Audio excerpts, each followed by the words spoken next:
Before we get into the main event today, I just want to take a quick second to speak directly to you.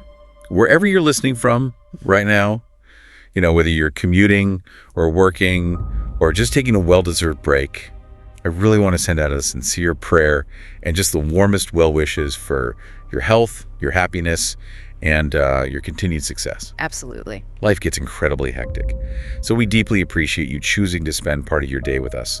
We hope today brings you nothing but good things, a clear mindset, and a lot of positive energy to tackle whatever's in front of you. That's a great way to start. Thanks. Now, with that said, I have a massive question for you. Is it actually happening? Oh boy. Could a shocking geopolitical twist unexpectedly catapult the Indonesian national team straight into the 2026 FIFA World Cup, effectively replacing a major Asian powerhouse at the absolute last minute? It's the rumor of the year, really. The internet is going completely crazy right now. I mean, social media timelines are just flooded with this wild theory, and the speculation has reached an absolute fever pitch. But today, we have the definitive answer. We do, and we're going to break it all down. Welcome, everyone, to the 𝚣𝚊𝚅 channel. We are absolutely thrilled to have you with us today, because this channel, it's all about digging past those clickbait headlines, looking at the hard data and bringing you the absolute truth behind the biggest, most viral stories out there. Yeah, separating the facts from the fiction. Exactly. And today's deep dive is going to be a perfect example of why it is so critical to separate viral fiction from hard structural fact. Definitely. So here's our mission for this deep dive. We are looking at a single, highly buzzed about text article that has just been making the rounds across global sports media. It's everywhere. It really is. And it details the massive speculation surrounding the Iranian national football team and their secured spot in the upcoming 2026 World Cup. Rumors are flying that they might be forced out of the tournament, and that Indonesia might suddenly be handed a golden ticket to step into their place on the world's biggest sporting stage. Right, which would be unprecedented. Completely. So we're going to unpack these rumors, look very closely at the actual FIFA qualification data provided in our source, and find out if the 𝚑𝚑𝚅 squad truly has a shot at this miracle. Okay, let's unpack this, because the origin of this whole rumor starts with a team that has been undeniably dominant on the pitch. Yeah, that is the necessary starting point for this entire conversation. If we're going to understand the sheer scale of the rumor and, why an open slot would be such a big deal, we first have to ground ourselves in the reality of Iran's performance in the qualifiers. Right. According to the data we're analyzing today, Iran was an absolute force in the Asian zone's third round of qualifiers. They didn't just qualify, they sent a message. They really did. Let me bring in the specific stats from the source material because they paint a very clear picture of that dominance. Over the course of 10 matches in that third round, Iran racked up a massive 23 points. 23 points in 10 games. Yeah, they finished as the undisputed champions of Group A. 10 grueling, high-stakes international matches against top-tier regional opponents, and they walked away with 23 points. Which requires a masterclass in consistency, roster depth, and just pure tactical execution. Exactly. They firmly cemented their right to be at that tournament. They earned their ticket beyond a shadow of a doubt, which is why their path in the actual 2026 World Cup tournament is already completely mapped out. The draw has been made. Right. Iran is officially scheduled to play in Group G. And looking at the bracket, this is not an easy group by any stretch. They're drawn against some serious international heavyweights. Belgium, Egypt, and New Zealand. Exactly. You have a fascinating mix there of European tactical discipline, North African flair, and Oceanian physicality. It's exactly the kind of group stage dynamic that makes the World Cup such a compelling global event. You look at that Group G lineup, and as a football fan, you immediately start visualizing those matchups. Oh, for sure. But right now, there is a massive shadow looming over those potential games, and it has absolutely nothing to do with injuries or coaching changes or anything happening on the grass. It is entirely external.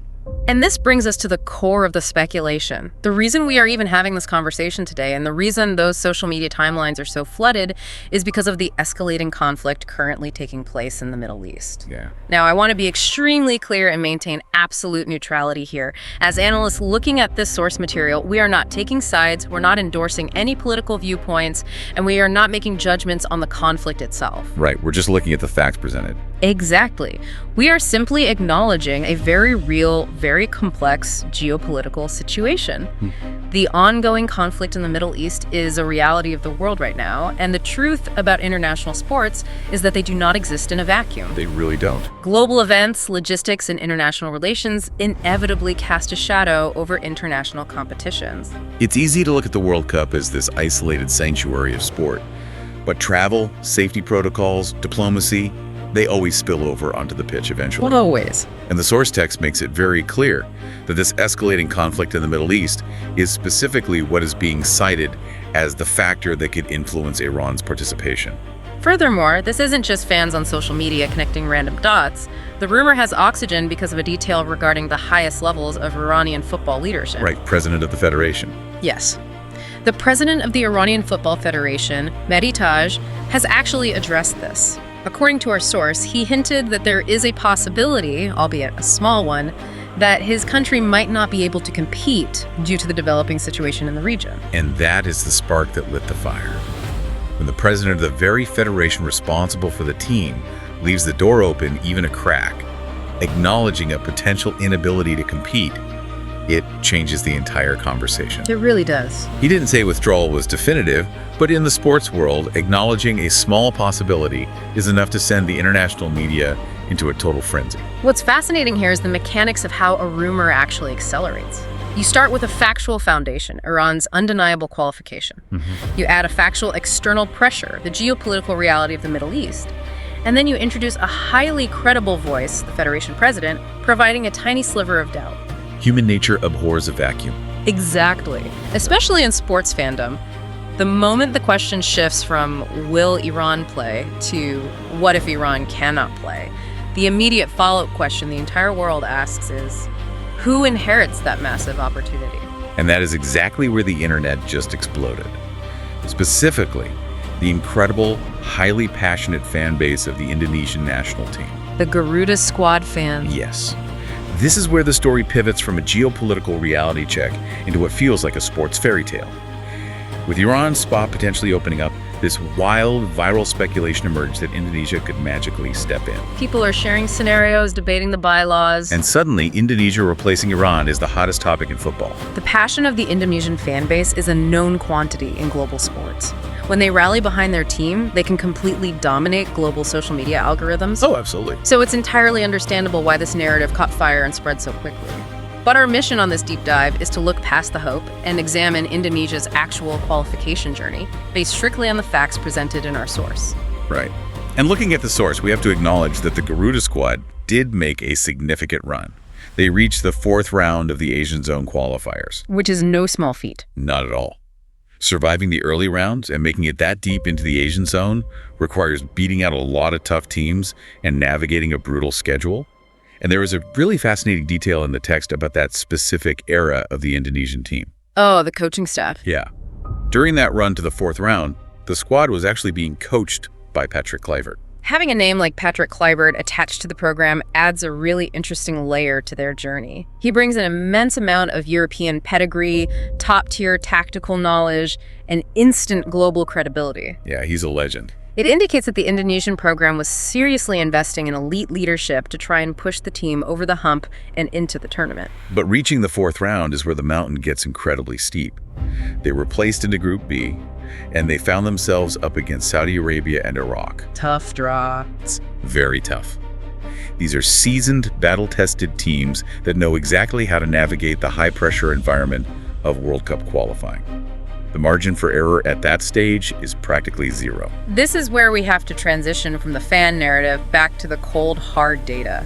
Because while reaching the 4th round and hiring elite coaching is commendable, the actual performance in that specific round is what dictates FIFA's contingency plans. Right. The analytical reality check here is quite harsh for Indonesia. Despite all the hopes and the investment, Indonesia finished at the absolute bottom of Group B as the Juru Kunci. Yeah, the Juru Kunci. The source is very specific about their final tally. And it wasn't a situation where they narrowly missed out by a single goal differential. Yeah. They ended their 4th round run with 0 points. Zero. They completely failed to advance further. Playing at that elite level and walking away with 0 points is a very tough reality for any program to face. It really is. So what does this all mean? We have this massive, viral movement online, believing Indonesia is next in line for a World Cup slot. But we have a qualification record that ends with a bottom place finish and 0 points. It's a stark contrast. Does FIFA actually have a precedent for moving a team with that specific record up the ladder? Or are fans just assuming the governing body will bend the rules? This requires us to look entirely at FIFA's structural hierarchy. International sporting bodies do not make replacement decisions based on social media campaigns, historical prestige, or how passionate a fan base might be. They operate on rules. Very strict, highly regulated contingency structures. And our source introduces a report that completely dismantles the Indonesian rumor by looking purely at the mechanics of the tournament bracket. Yes, the source cites a report from Win-Win, a Middle Eastern media outlet. They looked at the exact same rumors we were discussing, but instead of getting swept up in the hype of who fans want to see, they just looked at the structural bylaws. They looked at the exact stage of elimination. The Win-Win report explains the logical replacements based on the tournament's integrity. If a scenario occurs where Iran truly has to withdraw, FIFA's contingency plan would logically prioritize the teams that advance the furthest, but just barely miss the initial qualification cut. They look at the next highest tier of performance. Exactly. According to the data, 2 countries fit that bill perfectly because they actually survived the 4th round and made it into the 5th round of qualifiers. Those 2 teams are the United Arab Emirates and Iraq. This is where the methodology of the Win-Win report gets really interesting. We have the UAE and Iraq, both of whom made it to the 5th round. So how does the hierarchy separate them? It comes down to the points. The source gives us their exact standings from the 4th round to show us the mathematical tiebreaker. When you look at the 4th round standings, the UAE was in Group A. They finished as the runner-up in that group, and they managed to secure 3 points. Okay. Iraq, on the other hand, was in Group B. They also took the runner-up spot in their group, but they secured 4 points. So the Win-Win report is essentially looking at that single point differential in the 4th round as the ultimate deciding factor. It's wild to think that one draw or one goal back in the 4th round is the literal difference between sitting at home and potentially getting a backdoor entry into the 2026 World Cup. That's the brutal reality of FIFA's contingency hierarchy. It completely bypasses the hype. Iraq edges out the UAE because of that single point. Wow. And because Indonesia finished the 4th round with 0 points and failed to reach the 5th round entirely, they simply aren't in the conversation. Based strictly on the structural data, Iraq is the clear mathematical favorite over the UAE, and Indonesia's chances of replacing Iran are virtually non-existent. It's just math. If we connect this to the bigger picture, we see a recurring theme in how modern sports media operates. Speculation is a huge part of what makes sports fandom so engaging, and it's fun to debate these what-if scenarios. But the underlying reality of international competition is governed by incredibly rigid regulations. The stage of elimination and runner-up point totals are the metrics that ultimately dictate these massive tournament-altering decisions, not trending hashtags or viral fan campaigns. The internet can make something feel incredibly real just by the sheer volume of people talking about it. But we also need to take a step back and look at the current status of this entire situation. Yes. Because while we are analyzing the structural hierarchy of who would replace Iran, we cannot forget the most important fact mentioned in the source material. As of right now, absolutely no official decision has been made by FIFA regarding Iran's status. That is a crucial point to remember. Everything we are discussing and everything the internet is debating remains entirely hypothetical at this stage. Iran holds the ticket. They executed flawlessly and earned those 23 points in the 3rd round. Until FIFA issues a formal official statement stating otherwise, Iran remains a locked-in participant in Group G. So, to summarize this deep dive for you, the situation we are looking at is a perfect storm of geopolitical reality and sports fiction. Yes, Iran is facing uncertainties due to the escalating situation in the Middle East, and yes, an official has hinted at a small possibility of withdrawal. But the idea that Indonesia is waiting in the wings to take their place? That is pure fiction driven by hope. While it's incredibly fun to dream about the Garuda squad stepping onto the pitch at the World Cup, the hard data shows they're not the candidate. Hope is powerful, But a 0-point finish in the fourth round just doesn't hold up against teams like Iraq and the UAE. Who structurally earned their place much higher up the contingency ladder. Exactly. And this entire narrative serves as a perfect masterclass in media literacy, which is why this story matters even if you don't follow international football. It clearly demonstrates how easily a tiny sliver of doubt, like a vague comment from an official, can be seized upon by algorithms and spun into a massive viral narrative that completely ignores the basic structural regulations of the event. It's a great lesson. It is a powerful reminder to all of us that in an era of endless information, we have to verify the structural rules and look at the original data before we buy into the hype of a trending topic. Here's where it gets really interesting, though. We've looked at the data, we've unpacked the viral rumors, and we've analyzed the brackets. But this entire situation opens the door to a much larger, frankly, more complicated conversation about the future of global events. It leaves us with a very provocative question to ponder.